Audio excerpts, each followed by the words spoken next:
It's Pete from Jeep Homesteading, and today we're going to be working on the dust filter. This is the dust filter I got off Marketplace, but it needs a little bit of tinkering. Hopefully we get it all done and installed in the shop so we can actually use it. So let's go. So the dust filter, all it needed was a new switch and fix the filters. And I picked up a new switch. It's the same kind of switch you use for a ceiling fan. I got an extension and some eye hooks to hang it from the ceiling. And what I'm going to use for new filter material on the outside is basically a washable furnace filter. You can cut it to fit and everything, and I think that's a great idea. I might even buy that for my furnace. So you just wash it out and reuse it. It might be good for long-term use if we have a little bit of a hard time on money, for sure. Yeah, so these switches are the same switches you use in your ceiling fans. It looks almost identical to what they had. This is a 2-speed, but really I only need 1-speed, but that won't matter. We just use one side of it.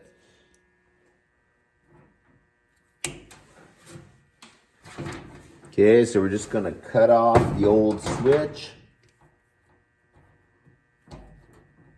Okay, so now it shows lines, so we're going to put one in there, and we're going to put one on switch 1.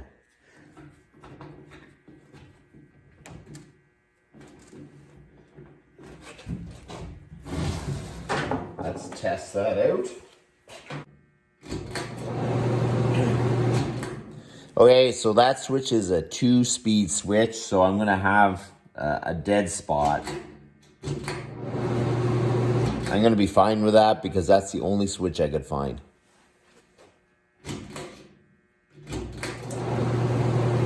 The dust collector is pretty well used, so the inlet filter is totally destroyed. It looks really bad, and there really was a piece of foam in between it to try to stop catching the bigger chunks.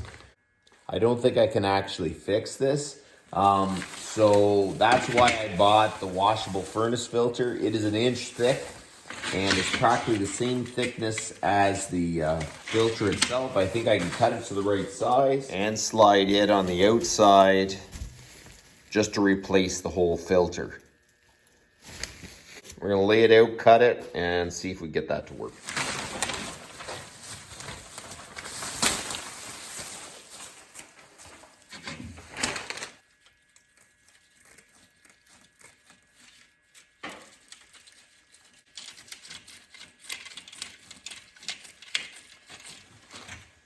Okay, so I think that is good.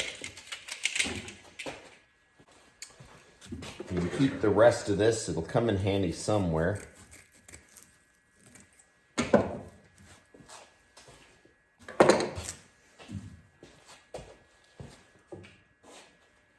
Okay, so now is the time. I gotta try to blow out the old dust filters. I'll start up the compressor.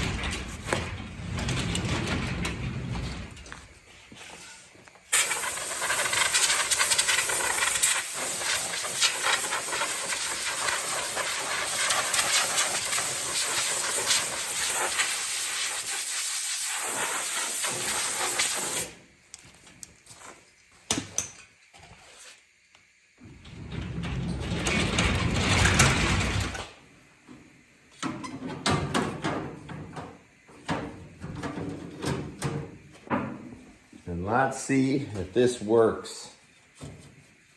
Oh, I think this is gonna work really good. The only thing is it doesn't hold tight against the filter. Oh, maybe because it's... Maybe I gotta take a little bit off here.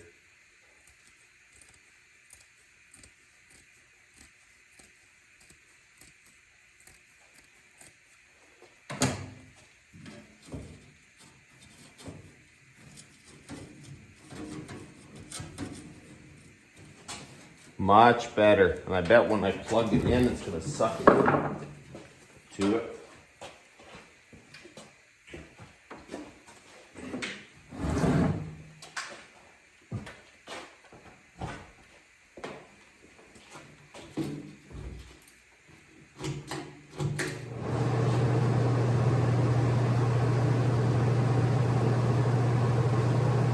that looks actually pretty decent. It's the right color and everything.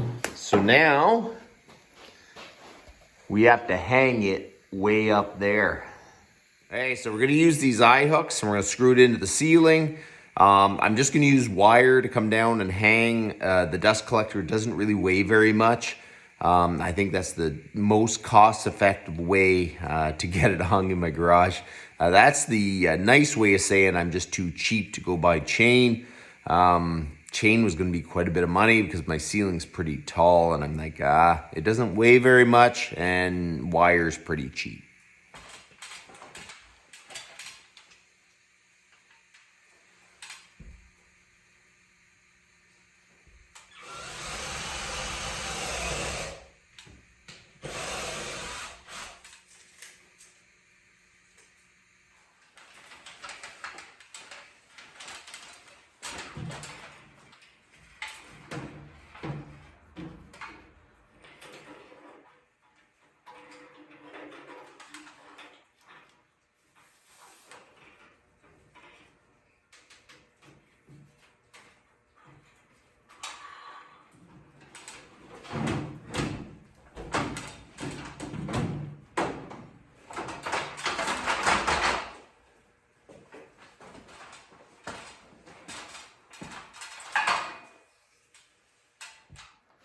So there you go, it is installed, and I have a 2-speed switch. That's all I could find, so you have to pull it twice to get it to start, but I think I can live with that.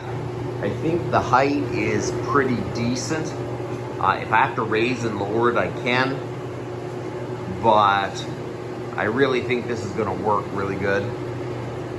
So there you go, it is up and running, it's working good, and it's really not that noisy.